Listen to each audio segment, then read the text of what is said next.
Magandang araw mga kaibigan. Pag-usapan naman natin ang pilot in command. Yung nagdala, yung eroplano na nagdala kay PRRD sa The Hague, Netherlands. Maraming nagtatanong kung mag-attend ba siya sa Senate hearing on April 10. So ako, hindi ko pa masigurado kung I'm sure nung second hearing na invite siya, kailan hindi nag-attend. So itong third hearing on April 10, hindi ko pa na-monitor kung mag-attend. Ang sigurado ko lang na mag-attend ay sina Secretary Boying Rimulya, General Marbil, General Torre, sino pa yung Director ng Philippine Transnational Crime, General Alcantara, yung Prosecutor General.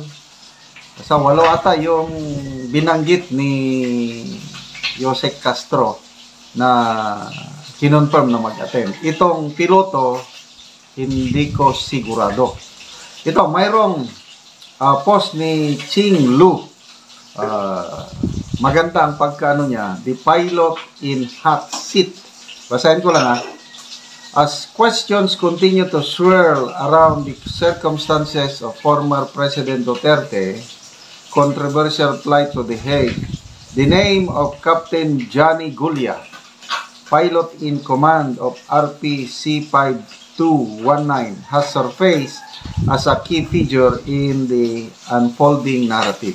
And by the way, may nakita kong post, classmate pala sa PMA, mag-classmate si Senator Bato at si Captain Johnny Gulia sa PMA, class of 1986. May picture sila na nagkaakbay silang dalawa.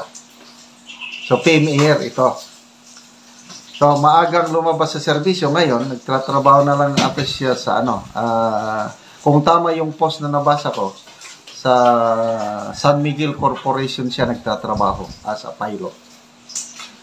Okay. Captain Gulia was reportedly invited to appear during the second Senate hearing but he did not attend, further fueling interest in his role.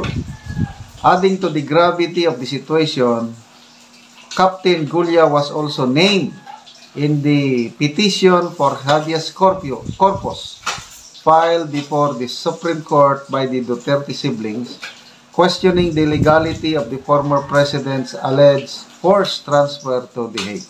Okay, ito, update lang May nabasa akong post ni Atty. Salpanelo, nag-file siya ng motion asking the Supreme Court na mag-set na ng oral arguments related to the writ of habeas corpus na na-file nila sa Supreme Court.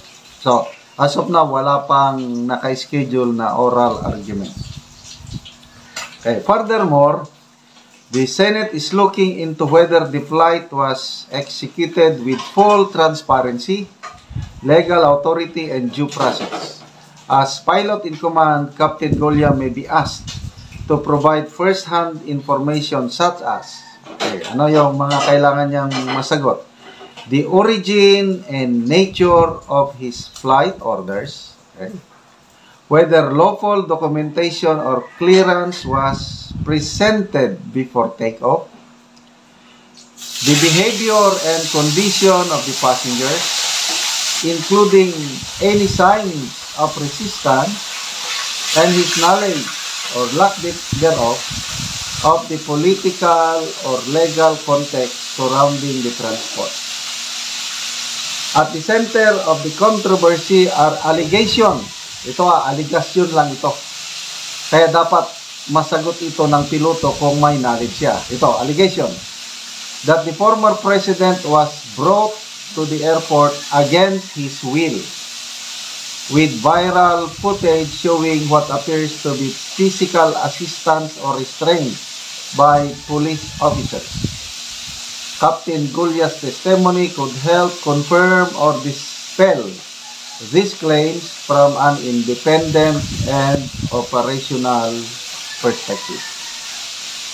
Legal experts note the pilot, ito bantayan natin ito. I agree dito trabaho lang Legal experts note that pilots, especially those under military or government assignment, are generally not liable if they are simply carrying out lawful orders, unless it can be proven that they knowingly participated in or enabled an unlawful act. So, hindi naman siya, hindi siya military or government pilot.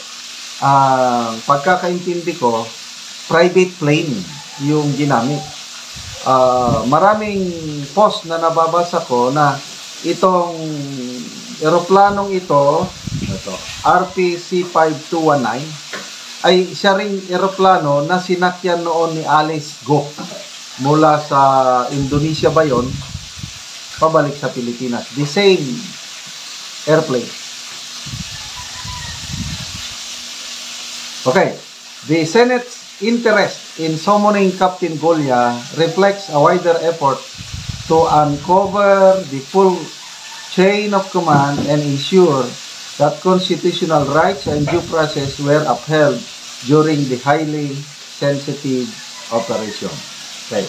So, sabi niya, we will find out on April 10, the date of the third Senate hearing, if he will attend.